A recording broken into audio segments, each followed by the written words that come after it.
So anyway, um, the Joaquin Phoenix's performance in the movie is amazing. It's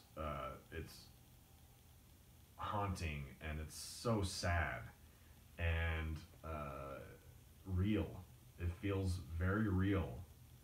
A lot of the things that happen in the film seem to be about as realistic as you could have in a movie.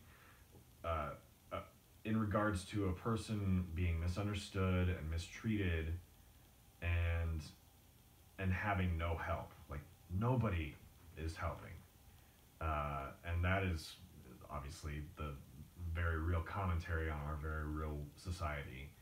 Um, a lot of blame goes on mental illness, but do we do much to help? Probably not really, um, because it's difficult to help, to think about somebody else suffering. It's easier just to ignore it. But then you can't ignore it anymore, and bad things happen when you ignore that, which is covered in this film very intensely. Um, I don't know what I can say that other people have already said, that other people haven't already said, I should say. But it's a great movie. I recommend it to anybody who is an adult and can handle it. But even as an adult, you will be uncomfortable and disturbed. You should be, at least. If you're not, perhaps you should see a professional. But man, it's something else. I don't know that it will get certain awards, because I think there are certain people that refuse to acknowledge that it's award worthy, which is unfortunate. But I'm sure it should get, costume design and sound.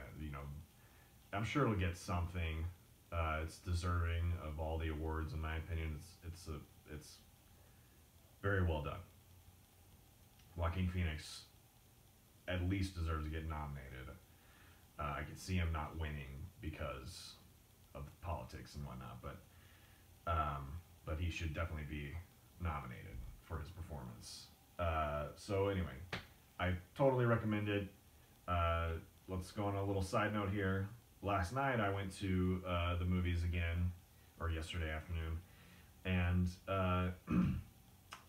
as I was walking out of the theater, I saw a woman, middle-aged, probably about my age, and an older woman, probably in her 50s, so I'm assuming grandmother and mother, and like 6 children with them, ranging from infant, because the mother was holding an infant, to like 10, 11, 12. I'm not good with those ages, but young children, and it all ranging from infant. So one was like probably 5 and 7 and 9. Like the whole range of children.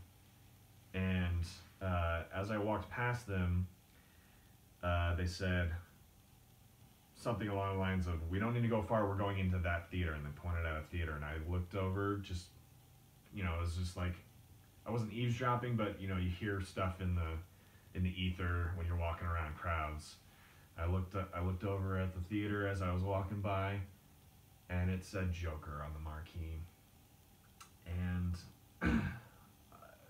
I had one of those moments where I kind of,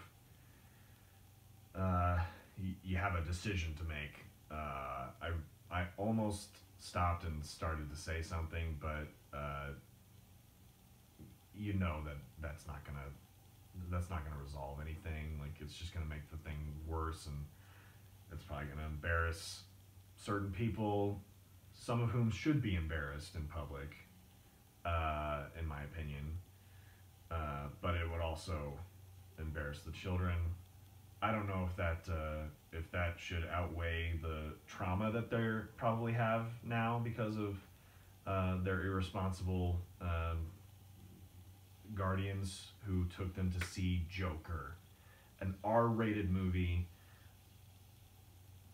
where the focus is on mental illness.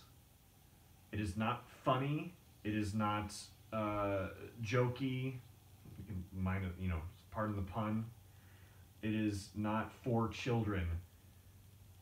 I'm not giving away what happens or who it happens to or whatever, but several people get shot in the film by the main character with a gun, and it's very real and visceral. And one of those shots is to the face. And you see, I mean, it's not like super gory intense, but it's realistic.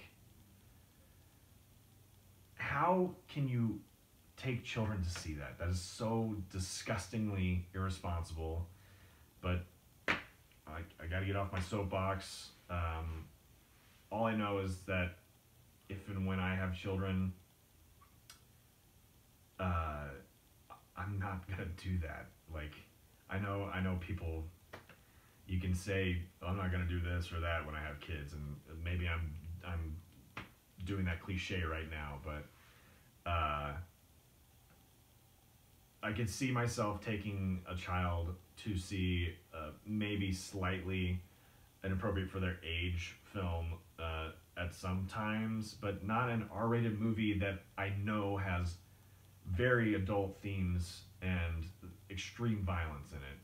It's just awful. But anyway, in that moment, I had the decision to make, and in some ways, I was a coward, and I just walked on and shook my head. What can I do? But yeah, don't take kids to see this movie. It is not for them, and it will actually probably harm them. So don't. It was disturbing to me, and I'm in my 30s, adult man, and it shook me for several hours, and I almost had a bit of a flashback when I saw these irresponsible guardians taking children into that theater. I felt for them. It's awful, but anyway, we'll move on beyond that. So, Downton Abbey, totally recommend it. You'll feel good, or at least I think you should. You may roll your eyes a couple times, but that comes with the territory. I rolled my eyes so much at this whole series. It really is first world problems. I love thinking about how the things they get upset about in Downton Abbey are just laughable. How they're not really problems at all. And then Joker, a very tough film to watch, but I also highly recommend it for anybody who's appropriate, of appropriate age. So yeah, that was last weekend. Since then, since I finished Downton Abbey, I started watching The Marvelous Mrs. Maisel on Amazon Prime as well. And so far I've finished one season and a couple episodes in the second season, and it is well deserving of its accolades thus far. It's a very well done show, very funny, entertaining, and I am somebody who's always fascinated by period pieces, especially more modern period pieces. Historical stuff is always fascinating to me, and I'm sure I'm not alone on that, but especially for me, the last century, early 1900s to mid 1900s, late 1800s, that kind of like more recent historical period pieces. I just find fascinating the differences in society and things that were normal at that time. So very funny. I recommend it so far. But the acting is great. I am not shocked that the people who have won Emmys for it thus far. I'm not surprised with that. They deserve it. So I look forward to continuing watching that. And then yesterday, the film that I saw before I witnessed the irresponsible parents taking their young children into a awful R-rated movie. Not awful in its execution, but awful in its content. I saw the Addams Family animated film before that, and it was a fun little movie. It's fine. It's not the greatest thing ever, but it was enjoyable. But like I said, it's similar to how I felt with Downton Abbey. Yesterday I just needed something light and fun, and I knew that this would be light and fun. It's just a nice little animated movie. I will say the character designs kind of weirded me out in some ways, but that's a personal thing. That's my own biases of the design aesthetic. That doesn't take. I didn't think it took away from the actual execution of the story and whatever else, but the family doesn't look. To me, doesn't look that much like a family. Like every character is totally different in design, so that just bothers me a little bit. But the movie overall was fine, enjoyable. So I'd give it like a thumb up. If you're looking for something to do. There are some moments, though, I will say, that I thought that might actually be mildly disturbing to young children might see that and have nightmares, seeing similar things in their nightmares afterwards. So maybe a mild amount of caution for that, but for the most part, it's all cartoonish horror, violence kind of things. So probably easy to get over. But anyway. Yeah, I think that's mostly everything that I've seen recently. I could go back farther and farther in the past year to things that I've seen, but I think that would be, where do you draw the line? That would be dangerous. So we just got to start here with what I saw in the last couple weeks, and then hopefully we'll continue doing this, and just share what I've seen in the last week or so. And maybe get this thing rolling. I would love to be able to share my thoughts about something that I enjoy on the regular, and maybe at some point I might be able to share these thoughts with the people in the YouTube space, in the media that I really appreciate. That's the goal, is to get to the point where, I doubt I'll ever be on the same level as certain people that I appreciate the most, but to get to the point where maybe they want to hear what I have to think, or what I have to say. I also need to get better at speaking my words that are in my brain, so it'll all take practice and time. But at the very least, for the time being, here's hoping that my friends and family on the interwebs are interested in hearing what I have to say, and maybe that can help you make some decisions about what films and television shows you want to check out. So anyway, I'm Eric Grooms.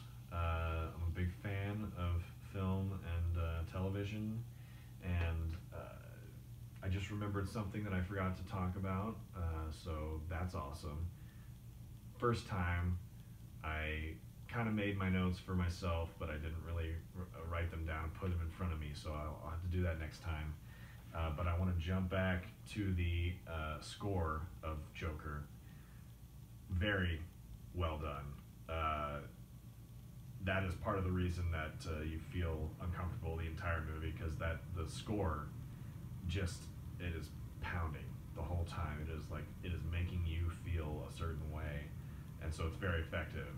And as a film score fanatic myself, I appreciated that very much. So if you're into film scores, that's a film that you should see just to experience the raw energy that score puts into your own body. So anyway, that was a terrible way to end my my little show here, but I'll get better as time goes on.